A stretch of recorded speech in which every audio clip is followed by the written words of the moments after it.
За уушгины хатгалгаа өвчин бол маш том өвчин байгаа.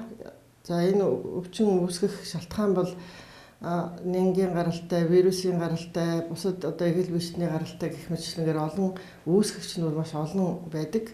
За орчин сүүлийн үед бол бас энэ манай Улаанбаатар хотын хэмжээнд ч гэсэн агаарын бохирдлоос өвдөлттэй шууд гуурсан цэглүү тэр бохирчноос болоод гуурсан хоолой өрөвсөж, хавганж, нэвтснээс хатгалгаа өвчин бол үүсэж байгаа гэж үзэж байгаа.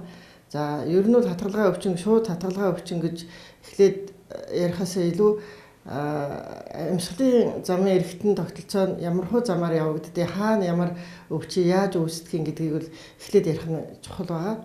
За тэрний тулд би амьсгалын замын өвчний талаарх тогтолцооны талаар бол танилцуулъя. За амьсгалын замын эргэтэн тогтолцооны тогтолцоо бол эхлээд хамар дайврын хөндийгээд агаар гаднаас ингээд бид нар хамраар агаар амьсгал авч байгаа. За энүүгээр бол нэм вирус хамарт ороод хамарт орж өрөвсөж болно. За өрөвсөх юм бол энэ хамрын хөндийнүүд, энэ дайвар хөндийнүүд, энэ хацрын хажуу талд байдаг дайвар хөндийнүүд, тэгээд энэ духны хөндийнүүд өрөвсөх магадлал өндөртэй. Мөн амьсгалын дээд зам гэхээр энэ залгуураас дээшх энэ хоолой улаах, за хамрын энэ самалдгуудын өрөвсөл, энэ залгуур хоолой дээд хэсгийн өрөвслүүл ингээд амьсгалын дээд зам болж өгдөг. За доошлох тусмаа амьсгалын доод зам бол энэ уушиг ингээд харагдаж байна. За уушигн дээр бол яадаг вэ гэхдээ зэрэг нэм бактери вирусууд бол орж үржээд хоруу чанараа гаргаад тэрнээсээ болоод халуурах, амьсгаадах шинжүүд илэрнэ шүү дээ. Тэгвэл зэрэг энэ олон жижиг энэ гуурсан црууд байгаа, гуурсан хоолойнууд энэ чинь уушгийг тэлээд агаар нөгөө амьсгалах боломжийг бий болгож байгаа шүү дээ. Уушиг тэлж өгдөг амьсгалынхаа югаар. За тэгэхэд энүүгээр дамжиж орсон нэм бактериуд бол энд үржээд энд нөгөө хаван үүсгэн улайн, дээрэс нь эндээс нөгөө бөглөршил үүснэ. Бөглөршил үүснэ гэдэг бол бидний ярьдгаар бол цэрэндээ бөглөрөөд байна гэж ярьдаг шүү дээ. Тэр бол энэ хэсгүүдээр бол үүсэж байгаа. За энэ яагаад удаан хугацаагаар явах юм бол энэ доод бүр нарийн гуурсанц руу орж ирнэ. За эхний өвчний эхний үед бол дээд энэ бүдүүн гуурсанцраар бол гуурсан хоолойгоор бол өрөвсөл явагдчихэдэг. За энэ үед бидний хамгийн эхний өвчний хатгалгаа гэж яриад байгаа хамгийн эхний өвчний үе шатууд бол энэ том гуурсанц руу өрөвсөд энэ бөглөрөөд энд удаан хугацаагаар тогтмогшил үүсээд тэгээд энэ рүүгээ нэвчс үүсээд хатгаа үүсэх эхний үе шат бол тавигдаж эхэлдэг. Хатгалгаа гэдэг өвчин чи юу юм бэ гэхээр хатгалгаа гэдэг өвчин бол энэ уучхны махан мах байна шүү дээ. Энэ өрөвсөд улаагаад өрөвслө гэдэг нь бол улаах, хавгнах идэлэх гэх мэтлэнгээр ингээд цаашаа хүндэрдэг. Энэ махан эдийг бол өрөвсөж байгааг бол уушгины хатгалгаа гэж хэлж байгаа. Амьсгалын замын өвчнөөр хүүхэд өвчтөгтэй зэрэг амьсгааддаг, халуурдаг. За халуурснаас болоод амьсгаадаж байгаа тийм ээ. За өндөр халуурна. За энэ бол 2-3 хоног үргэлжилж байгаад цаашдаа амьсгалын дутагдлын шинж буюу цээж хонголцох шинж рүү орж ирж болно. За тийм учраас бол эцэгчүүд юу гэж хамгийн нэгдүгürt юу гэж анхаарах вэ гэхээр цээж хонголцож байна уу? Амьсгал нь хэр олсорж байна. За халуунтай үед бол хүүхдийн амьсгал бол тодорхой хэмжээгээр хэвийн амьсгалаас бол 1 градусаар халуурахад 3-аар ингээд амьсгалын тоо нэмэгдэж явдаг. Тэгвэл зэрэг бол халуурсан үед бол амьсгал бол мэдээж олсорцсон байдаг. Тийм учраас бол халуунгүй байх үед нь амьсгалын тоо олсорч байна уу? За олсорно гэдэг нь бол жишээлбэл 1 хүртэлх настай хүүхэд бол 50 буюу түүнээс дээш олсорч байвал за 1-ээс дээш настай хүүхэд бол 40-с дээш олсорч байвал гэд ингээд хэвийн амьсгал нь 40 байна шүү дээ. 40 хүрчгэл юм бол амьсгал олсорно гэж үзэх нь шүү дээ 1 минутанд. Тэгэхээр эдрийг бол бид нар бол ингээд ерөнхийдөө бол багцаагаар хараад ингээд ээж аавал мэдэж явах хэрэгтэй. Тухайн үед бол хүүхэд тайван байх хэрэгтэй. Яг хамар битүү үед бол бас амьсгал олсрох шинжүүд бол илэрдэг. Эдгээрийг бол бүгдээрээ ээж аав нар бол мэдэж явах хэрэгтэй. За нэгдүгээр, хоёрдугаар өндөр халуурах шалтгаанууд байдаг. Вирусын халдварын үед бол маш олон хоногоор дор хаяжвал 4-5 хоног хүртэл өндөр халуурж байгаа. Сүүлийн үед энэ вирусын халдвараар өвчилж байгаа хүмүүс бол 4-5 хоног өндөр халуураад тэр уушгин дайвуулаа ахтар өөрчлөлт байхгүй. Хамар залгуурын дээд хэсгээр бол улаах өрсөлдүүд л харагдаж байгаа. За энэ үед бол өндөр халуурлаа гэдэг антибиотик уучих юм бол антибиотик өөрөө яадгийн гэхдээ зэрэг яг тэнд бид үүссэн нэм бактерийг бол устгах л үйлчлэгээтэй. За тэгтээ зэрэг тэр өрөвслийн эсрэг үйлчлэгээг нь бол дарах, за халуун буулгах үйлчлэгээ бол давхар өөр юунд үзүүлэх нь шүү дээ. Өөр эмэнд халуун буулгах үйлчлэгээ авдаг. Тийм учраас бид нар 38.5-аас дээш халуурхан бол парацетамол тохирох тунгаар нь эмчийн заалтаар бол хэрэглэх ёстой.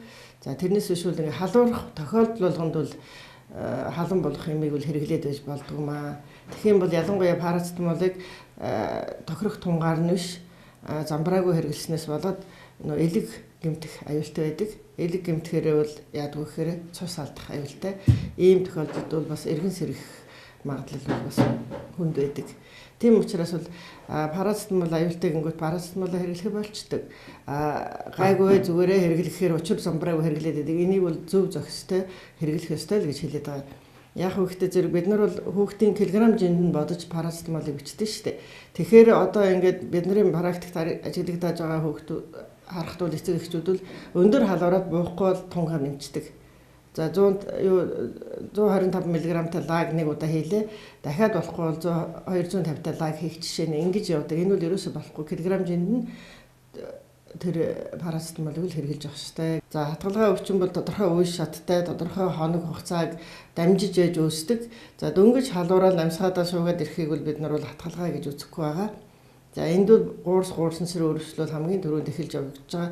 За бидний нөхцөлд одоогийн амьдралд одоо тохиолдод байгаа ихэнх одоо ханиа томооны энэ за өөрөд бол дандаа амьсгалын замаар энэ гуурсан цараар өрөвсөд тэрнээсээ болоод харшлын одоо утаатай холбоотой гэж үзэж байгаа. Дийлэнх нь бол агаарын бохирдолтой холбоотой гэж үзэж байгаа. Ер нь бол харшлын гаралтай амьсгалын одоо гуурсан хоол агчил гэдэг өвчин бол явагдаад байгаа. Тийм учраас бол энэ бол яг хатгалгаатай адилхан бас шинж тэмдэг өгнө. Хамар амын гурвалжин хөхрөх. За хамар уруулан гурвалжин хаагур хөхөрдөг. Тэгэхээр яг энэ хамрынхаа энэ өөр ингээ хөхөрнө. За жижиг сартай хүүхдүүд амнаас нь хөөс гараад идэг.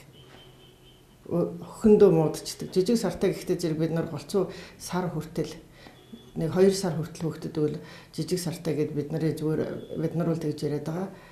Тэр хүүхдүүд бол яг хүүхдээ зэрэг амнаас нь хөөс гарах, хөхөндөө дургу болох, унтаарах, ер нь бол хөхөө өгөж чадахгүй байгаа нэраа хүүхд бол хүн хэлбэртэй байна л гэж үзэх хэрэгтэй.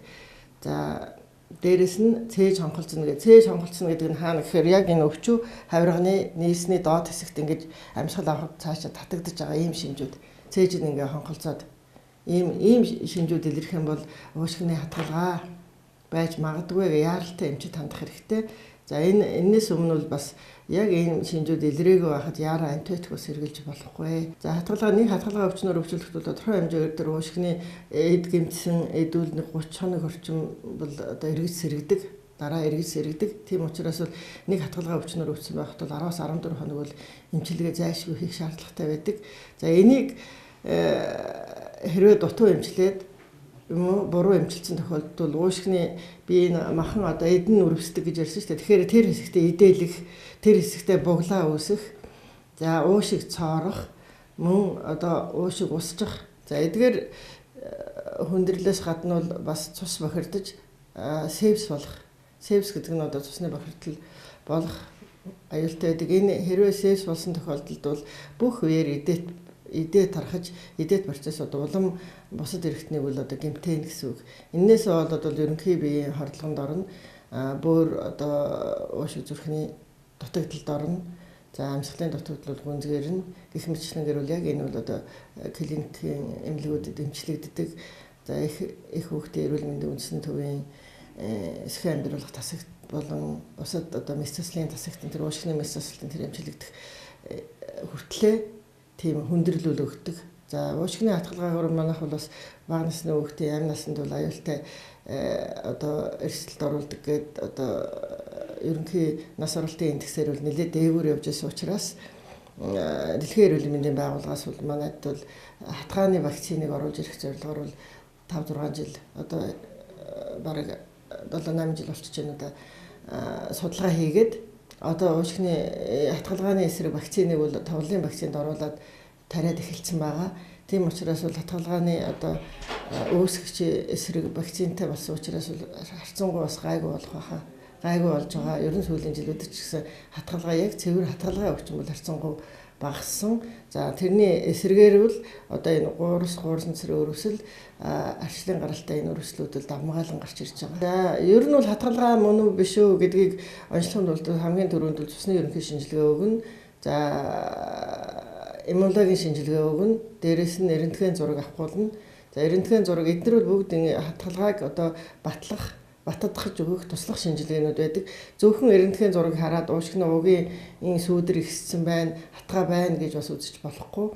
Тэгэхээр бол өндөгнийхээ шинжилгээтэй, цусны ерөнхий шинжилгээтэйгээ, иммунологийнхаа шинжилгээтэйгээ харьцуулж үзэж агаад үнэхээр энэ одоо хатгалгаа мөн үү биш үү? Чагналтаар үзэн клиникийн эмчнэр бол өөрийнхөө одоо чагнаад амьсгал уушгаа тогшиж үзээд дээрэс нь амьсгалаан тоолоод гэх мэтлэнгээр ингээд клиник үзлэгтэйгээ ингээд хамтарчаад төгс онш болж тавигддаг. Ганцхан одоо хүмүүс юу боддгоо гэхээр эрентген зурагт харуулчихаар л онш нь баталсан гэж үзэж болохгүй. Эрентген зурагд бол яг гэхээр эрентген зураг туслах шинжилгээ харагдаж байгаа юмаа эрентгений эмчид бичиж өгдөг эмчид ийм сүүдэр энэ хэсэгтээ харагдаж байна гэж л бичиж өгдөг болохоос биш энэ хатгаа байна, энэ бронхит байна гэж бичиж өгдөг учраас бол эмч гол төгсгөлийн оншийг л тавих хэрэгтэй. Хатгалгаа гэхгүйгээр амьсгалын замын өвчин одоо энэ томоогийн талаар гэрийн нөхцөл дэмжлэх талаар хэлээ дээ. Мэдээж хэрэг хатгай өвчин бол хүнд өвчин учраас гэрийн нөхцөл дэмжлэх боломжгүй. За хөнгөн хатгайг бол яг гэрийн нөхцөл дэмжлэх гэсэн Дэлхийн эрүүл мэндийн байгууллагын заавар байгаа боловч бид нар яриад байгаа хөнгөн хатгаа бол гуурсан цэрэг өрөвслийн дагсал өрөвслийг л бид нар гэрийн нөхцөл дэмжлэл болж байгаа болохоос биш яг цэвэр хатгааг үлэмжлэх боломж бол бага. За гэрийн нөхцөлд яадаг вэ гэхдээ зэрэг хамгийн түрүүнд амьсгалын замын өвчин туслаа, халуурлаа, хүүхэд уйлгналаа, нус гоожлаа, тайван бус боллоо. Бид нар хамгийн түрүүнд яах ёстой юм бэ гэхээр ер нь шингэм савуулгаад халууны нь бол жин тавиад одоо яран эм бохгүй нь шүү дээ. Толгойд нь жин тавина, одоо тасалгааны температурд норгоцсон альчуураар энэ суух цавын арчаад одоо нэмгээ хэсгүүдийг арчаад шингэм савуулгаад хэвтрийн дэглэм барина гэж байгаа. За эхний яг ханиад хүрсэн өндөр халуурч байгаа үзвэл эхний 1-2-3 хоног хэвтрийн дэглэм бариад гэрээр нь ингээ асарчих юм бол хүүхэд хамаагүй хөнгөрөө явчихна.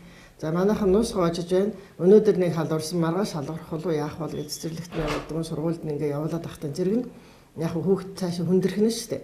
Цаашаа хүндрээд хоолой залгуур тэгээд уушгир хоороод одоо гуурсан цэрэг өрөвсөл болоод цээж онголцоод ингээд амьсгал нь олшроо шуугаад ирж байгаа.